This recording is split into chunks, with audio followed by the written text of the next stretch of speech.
Welcome to Everything Life and Real Estate. Let's get started with our hosts, Linda McKissack and Dana Gentry.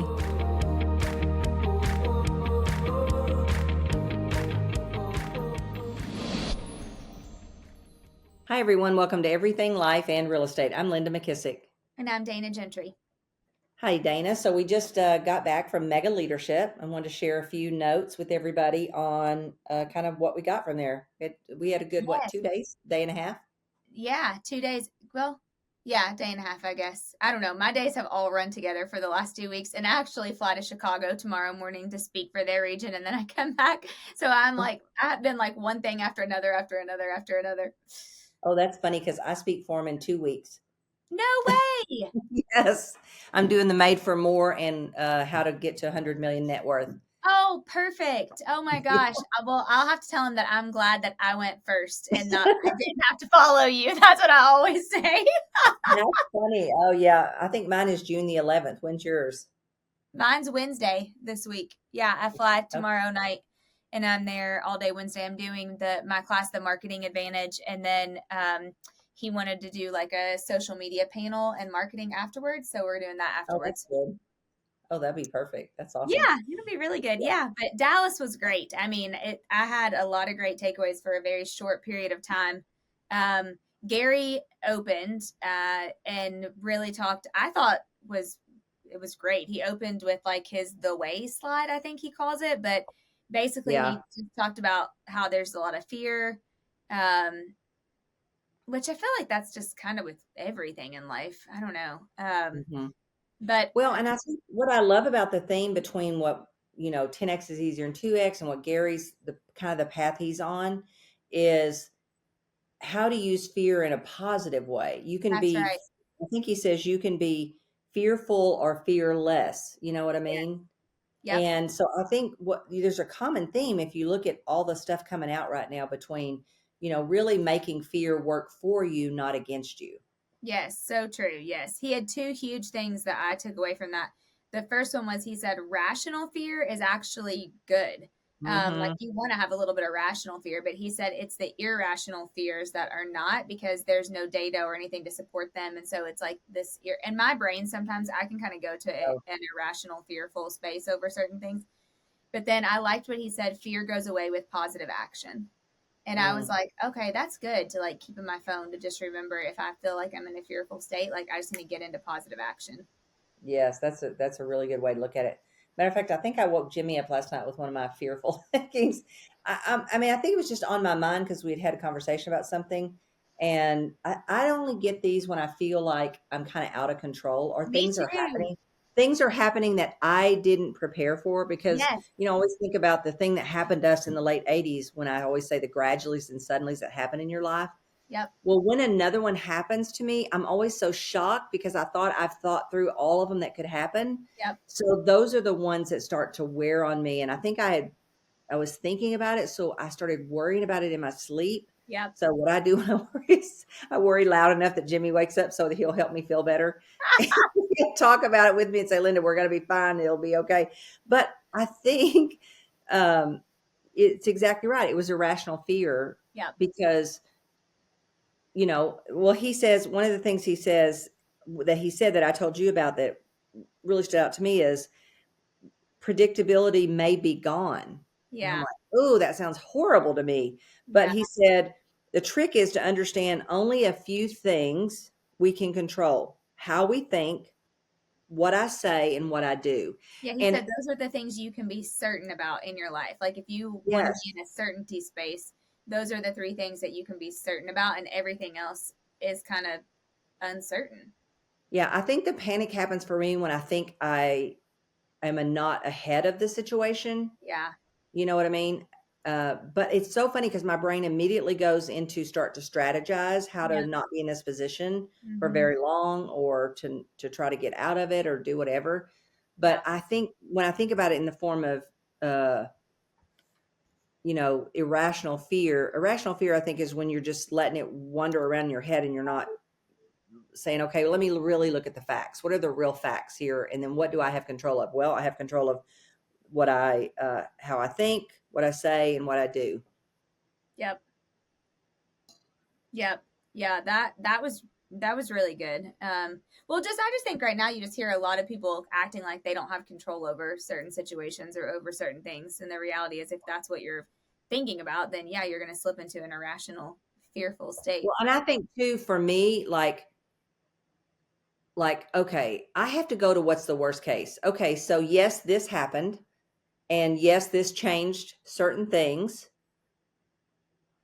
But at the end of the day, what are the changes I could make and I'd still be fine, right? Mhm. I think if I can go there, that's more Yep. rational thinking, instead of just, the sky's falling, I don't know what's happening, that kind of stuff. Then I don't do so well. But the minute I can get to what's the worst that could happen and how would I get out of that, Yeah. then I'm like, okay, Linda, you're going to be fine. You know what I Yes. mean? You're a Yeah. smart person. You're going to be fine. So I think sometimes we don't bother to just say, okay, let me go ahead and go where the worst case is. Here's what my plan would be if that happened. And then you go, oh, well, it's probably not 90. I always tell my kids this time, 99% of what you're worrying about isn't going to happen exactly the way you think it is. That's right. Yeah. Yeah. But you know what else he talked about that I really liked was like the Masogi challenge and exposure therapy and the Yeah. myelin effect and all that stuff. Like it did kind of make me think about, I don't know, like I feel like I need to do harder things every once in a while. Like things that would Yeah. stretch me like that. You know what I mean? Because he Yeah. said like exposure therapy, for example, overcoming what you fear by facing it in a safe environment, or like the Masogi challenge, which Adam does every year. He's so good at all that stuff. But the difficult one-time event that sets your thinking to tackle something hard.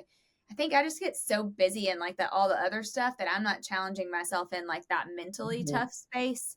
So that was like, but then I was like, I don't really want to do that. But then I think I need to do that. Well, what you have to do is go back and look at a time when you did, and I Yeah. bet the minute you put your finger on that time and you track the 4 C's, because this is basically the 4 C's also.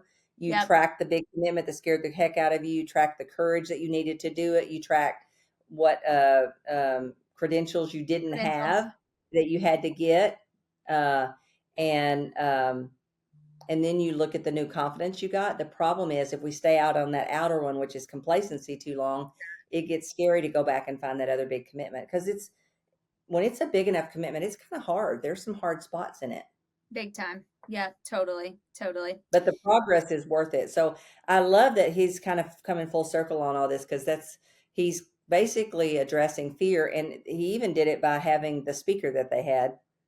Oh yeah, at the end, the last speaker. Yes. Yes. Okay. Wait. You'll have to share your notes on him because I didn't get to. I got to hear some of him, but not all of him. But who I loved was Logan from Housing Wire. He was Yes. so good. I mean, I loved him. I'm gonna take all the slides back from him and teach them to our agents. I just thought he was amazing. He gave so many great ahas. Um, I mean, there's so many, but I mean, a couple just for those people in real estate or the financial space. 40% of homes in America are free and clear right now, no mortgage. We have between 37 and 38 trillion dollars worth of equity out there in homes right now, which I just thought was unreal. He said we've never looked this good on paper as Americans do today. There hasn't been a recession since 2010, except for if you count COVID. He said as a country, like we are very strong in comparison. He said, we're still not back to normal with inventory and we want our inventory to grow. We kind of knew that. He actually said days on the market, we want it to be in the 30s, which I had heard that before. He said not in the teens. 3 months to sell a home is actually an ideal time frame for both buyers and sellers and agents too. We're definitely back to seasonality. Oh, and I loved what he said about this. Housing is just the cost of shelter, and everybody needs a house. Mhm. We have a product that everyone needs, and I was like, man, I never thought of it like that. And then he said summer looks good. Like he said, like for all predictions for him, unless there was some crazy rate spike, that summer looks good because the number of loan applications is what you want to look at, because that tells you where the next 30 to 90 days is going to be. And he said loan application numbers are up this year. So this time this year. So that was all like relatively really good news. Yeah. Well, and I think too, because most agents that are in the market have never had to talk to the seller for 3 or 4 months. I mean, I Yeah. remember we used to think 6 was the best number to have, six Yes, months or less in inventory. But that just means you have to learn your scripts and dialogues. You have to overcome objections. And a lot of people don't want to do. I think I think you're better off to start in this kind of market because you just learn what to do. I agree. You know, oh, I've got to talk to the seller this many times, probably once a week. Here's what I got to give them to them. I got to give them statistics. I got to give them their weekly report. I got to give them the feedback from the Yep. showings, all those things. And when you're not used to doing that because you didn't have to, Yep. that feels like it's like daunting. Yeah. Yeah. And he said, actually, Linda, he said, I've missed that part. A third of all homes right now are having price cuts. And he said that's actually very important because it tells you what conversations you need to know how to have, which are price reduction conversations. Yeah. I love too that he said, now is the time to hire great people. Yes. I Yeah. remember that from a downturn we've had before, people saying that because people start cutting and letting people go. Yep. So there's some great people in the market that you can hire. Yeah.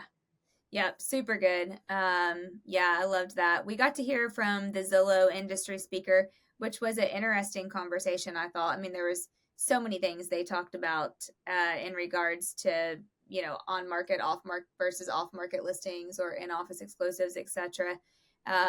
But there were two things I thought that were kind of small things that he said, but for real estate agents, I think make a huge difference. He said there's an increase in engagement by 70% if a listing has a floor plan now. That floor plans are back, which I'd kind of Mm, heard, but not that high of a number. And so I thought that was interesting. And then he said that the hottest button on Zillow's website is the take a tour button. And so he said if you don't have a way as an agent on your website for your listings to have them either take a virtual tour or take a tour through the floor plan or mhm, whatever, then you're missing out because he said by far that's like the number one most clicked button on Zillow's entire website. And I was like, okay, that's actually really good insight. mhm. Yeah. And believe it or not, there's actually agents out there that don't have that kind of stuff. Yes. I sent a Yeah. referral the other day and they didn't pick the agent, which is probably one of the best agents in the territory. And he texted me and said the person they picked had this whole list of stuff that they don't even do for the house. And I'm like, oh my God, on that price range of home, that's nuts. So it just goes to show that we have to do a better job of letting the sellers understand the difference between agents, that we're Yeah. not all the same. Yeah. Very true. Very, very true. Yep. So anyway, yeah, I know that's frustrating. Told him if it makes him feeling better, she didn't pick me one time either. Is So, that but yeah, true? That's true. it is true. Oh my gosh, that's hilarious. Yeah. But Oh, anyway, it's kind of crazy. But I think it was somebody that works for her that wound up hiring the person, not her. But I'm yeah, like, maybe if you so. ask somebody for who they think is the best, you'd think Yeah. they would follow their advice. But anyway, whatever. I'm sure maybe the market's good enough, the house will sell anyway. Who knows? Yeah, who knows? Anyway, Well, yeah, I got a lot from the Zillow guy, and then do you want to quickly? I mean, I loved Chad Foster, I believe was his name, who yes. wrote Behind Ambition. Talk about just inspiring. Oh my gosh. I mean, your excuses seem so lame when you hear somebody So like lame. that. Yeah, golly. I made a joke though. I told Dana we would love to have him on the podcast, but too bad he's blind because he couldn't see how cute you are. He might say yes. Work to our disadvantage. But he was amazing. I loved him. He I was thought amazing. what courage it took for him to do all the things that he's done. And it sounded like it came from a decision at some point where he just got fed up with the way he was looking Yeah. at it and thinking about it. So I think what happened is around college time he started going blind, right? Yeah, he had a hereditary disease, like eye blindness disease or whatever. I'm not sure the technical name of it, but he knew eventually that he would go blind. But he was actually at that picture. He was at a Tennessee Vols football game and he lost it there, and he never got it He back. said Which that I was the just last sunset he ever saw. Oh my yeah, gosh. and I just cannot imagine that. I mean, cannot imagine. But yeah, you're right. The courage that he had. I mean, I thought when he was showing those videos of him skiing down those black diamonds, I thought there's no way I would do that with both. I mean, full vision, 20/20 vision. much less him. I mean, can you imagine? But Linda, the point that he made is that he does those things because he can't see how scary it is. So Well, like, what I loved was his friends when he got off the lift, the guy goes, "Oh, thank God you're blind because I'm absolutely terrified right now." I know. But He you know, said, that "Be made me thankful." think about like how often we create, and back to the fear, like we create these fearful stories in our head and we don't do something because of that. Where I mean, he can't see and he's just like all in on it. I Yeah. mean, just like no fear around it. Okay, so a couple of the points that I think he made, obstacles are opportunities. Yeah. He shared how going blind in college didn't end his story, it started his transformation. I Love loved that. that. He teaches how challenges can become the foundation for your greatest achievements. I truly believe in that, but I hate to wait for those. I'd Yes, me rather go ahead and make a commitment that's going to get me there faster. And that's what we can do. We can either wait for those moments or we can create them by, too. Yeah. inventing such a big commitment that it forces that. Vision isn't sight, it's mindset. You Loves don't need that. sight to have vision. He uh, he redefined what it means to see clearly by helping audiences create a vision that drives personal and professional success. He said, choose courage over comfort. Yeah. Through his journey from blindness to becoming a successful business leader, he shows how making courageous choices leads to exponential growth. Yeah. Gosh, that was so good. And then he said, build resilience through adversity. You you got to build a resilient mindset that turns setbacks into fuel for momentum. And then, when you see it through the lens of his case, his life, his case story, you see the grit and the growth that he had, Yeah. by making those commitments. And then redefine what's possible. He challenged us to kind of, look at our limiting beliefs Mm-hmm. and how do we break free from fear and self-doubt to pursue the bold ambitions with clarity and purpose. Oh, I didn't get that one. I love that. Hmm. Yeah, it was so good. He has some kind of challenge, I think, or whatever, a master class or something. I bet it would be so good. Yeah, I think you can But go to his website. My biggest one that I got that like was one of the only, I don't know when he said it because again I had a, unfortunately I had a tech situation I had to deal with during that I was having to text for like 10 minutes try to figure out a fire. But one of the things that I did catch that he said that I wrote in like huge capital letters and highlighted was he said victims stay stuck and visionaries find a way to bounce back. oh And I gosh. And I thought that is so true. And you know, I'm very triggered by victims, like victim language in general. But I just loved when he said that because I was like, man, that's so true. Like when something happens, the victims, the people with victim mentality always stay stuck. But the people that Mhm. bounce back are usually the visionaries. Like they're gonna find a way to get it and to bounce back. And I loved that so much. Well, and I think sometimes we can get stuck, and I've said this before, but I loved when Dan Sullivan said to us in one of our sessions, people keep waiting for vision. He said, get the capabilities, and then you'll get the vision of what to do with those capabilities. And I thought, Yep. that's really good. Yeah. That would be kind of making a commitment that you don't really know, but you're going after the capabilities, and then the Yep. rest you'll figure it out. Yeah, totally. It's Yep. awesome.